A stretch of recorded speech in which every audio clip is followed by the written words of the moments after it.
Hi hello இன்னைக்கு நம்ம ஒரு சூப்பரான தக்காளி ஊறுகாய் தக்காளி தொக்குன்னு கூட சொல்லலாம். அது எப்படி பண்ணுறதுன்னு இது பார்க்கலாம். வரைக்கும் நம்ம சேனலை சப்ஸ்கிரைப் பண்ணாதவங்க சப்ஸ்கிரைப் பண்ணிடுங்க. கூடவே அந்த பெல் ஐக்கானையும் கிளிக் பண்ணிடுங்க. வாங்க இப்போ வீடியோக்குள்ள போலாம். இதுக்கு தேவையான பொருட்கள்: வெந்தயம் 1 ஸ்பூன் எடுத்துக்கோங்க, சீரகம் 1 ஸ்பூன், மஞ்சள் தூள், சிகப்பு மிளகாய் தூள், கடுகு 1 ஸ்பூன் தாளிக்கிறதுக்கு, இஞ்சி பூண்டு விழுது, புளி தண்ணியில் கரைச்சி வச்சுக்கோங்க, நாட்டு தக்காளி நான் இன்னைக்கு ஒரு 1/2 கிலோ எடுத்திருக்கேன், எண்ணெய் தேவையான அளவு, உப்பு தேவையான அளவு. அடுப்பை பற்ற வச்சுட்டு ஒரு மண் பாத்திரம் வச்சுக்கோங்க.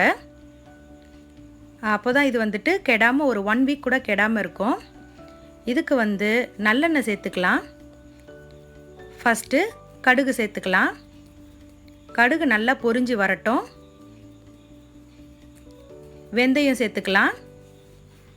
கடுகு வெந்தயம் நல்லா பொரிஞ்சு வரட்டும். அதை ஒரு வாட்டி நல்லா இந்த மாதிரி கிண்டி விட்டுக்கோங்க. அடுத்து காஞ்ச மிளகாய் சேர்த்துக்கோங்க. அடுத்து சீரகம் 1 ஸ்பூன் சேர்த்துக்கோங்க. அடுத்து நல்லா பழுத்த நாட்டு தக்காளியாக இந்த மாதிரி சேர்த்துக்கோங்க. ஒரு 1/2 கிலோ இல்லை ஒரு 1/4 கிலோ கூட நீங்கள் செய்யலாம். நீங்கள் இதை நல்லா இந்த மாதிரி கிளறி விட்டுக்கோங்க. இதுக்கு எண்ணெய் ரொம்ப தேவைப்படாது. அடுத்து இது வதங்கிறதுக்கு தேவையான உப்பு சேர்த்துட்டோம். இதை ஒரு வாட்டி நல்லா கலந்து விட்டுக்கோங்க.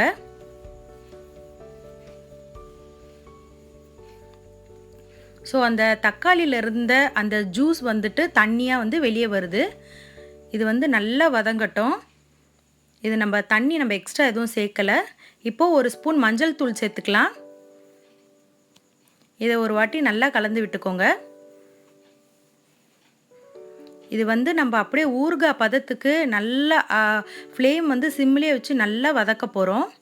அடுத்து வெறும் மிளகாத்தூள் ரெட் சில்லி பவுடர் சேர்த்துக்கோங்க. இதை ஒரு வாட்டி நல்லா கலந்து விட்டுக்கோங்க. இது நல்லா வதங்கணும். ஸோ ஃப்ளேம் நீங்கள் சிம்லேயே வச்சுக்கோங்க. இது நல்லா ஏர்டைட் கண்டெய்னரில் போட்டு நீங்கள் வெளியே கூட வைக்கலாம், இல்லை ஃப்ரிட்ஜில் கூட வைக்கலாம்.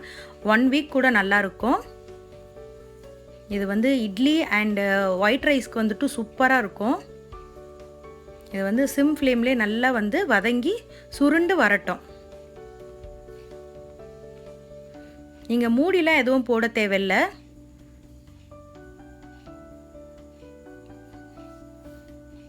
இதுக்கு வெங்காயம் கூட தேவையில்லை. ஆக்சுவலி நீங்கள் வெங்காயம் போட்டிங்கன்னா அதில் இருக்க தண்ணி வெளியே இதை சீக்கிரமாக கெட்டு போக வச்சிரும். ஸோ அதனால் வெங்காயம் தேவையில்லை. காரத்துக்கு காஞ்ச மிளகாய்த்தூள் போதும். ஸோ இது அந்த தக்காளி நீங்கள் எவ்வளோ புளிப்பாக சேர்த்துக்கிறீங்களோ அவ்வளோ இந்த ஊறுகாய் செம்ம டேஸ்ட்டாக இருக்கும். இதை ஒரு வாட்டி நல்லா கலந்து விட்டுக்கோங்க. மண்பானையில் நான்ஸ்டிக் பேன்லலாம் செஞ்சிங்கன்னா இது அடிப்பிடிக்காது.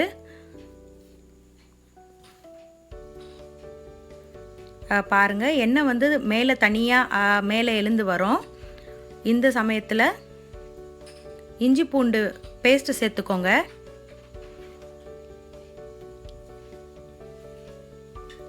இதை ஒரு வாட்டி நல்லா கலந்து விட்டுக்கோங்க.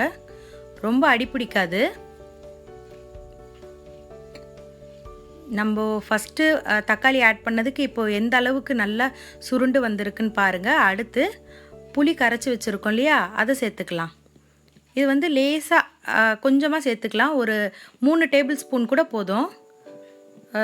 3 ஸ்பூன் கூட போதும். ரொம்ப நிறைய தேவையில்லை. ஏன்னா தக்காளிலேயே புளிப்பு இருக்கும் இல்லையா, இது ரொம்ப புளிக்காது. உங்களுக்கு நீங்கள் காரம் சேர்த்துருக்கிறதுனால ரொம்ப புளிப்பு தெரியாது.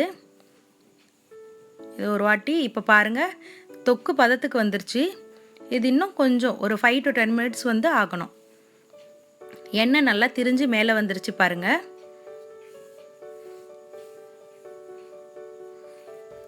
இதுதான் இதோட கரெக்டான பதம். பாருங்கள் இப்போது எப்படி இருக்குன்னு. எல்லா தக்காளியும் நல்லா சுருண்டு நல்லா எண்ணெய் திரண்டு வந்திருக்கு. இதை கண்டிப்பாக உங்கள் வீட்டில் ட்ரை பண்ணுங்கள், செம்மையாக இருக்கும். சூடான இட்லிக்கு இதை சர்வ் பண்ணிங்கன்னா செம்மையாக இருக்கும். அவ்வளோதான், முடிஞ்சிருச்சு. வாங்க இதை ஒரு சர்விங் பவுலுக்கு மாற்றிடலாம். இதை வந்து சூடாக நீங்கள் ஒயிட் ரைஸ்க்கு, மெயினாக வந்து இட்லிக்கு சூப்பராக இருக்கும்.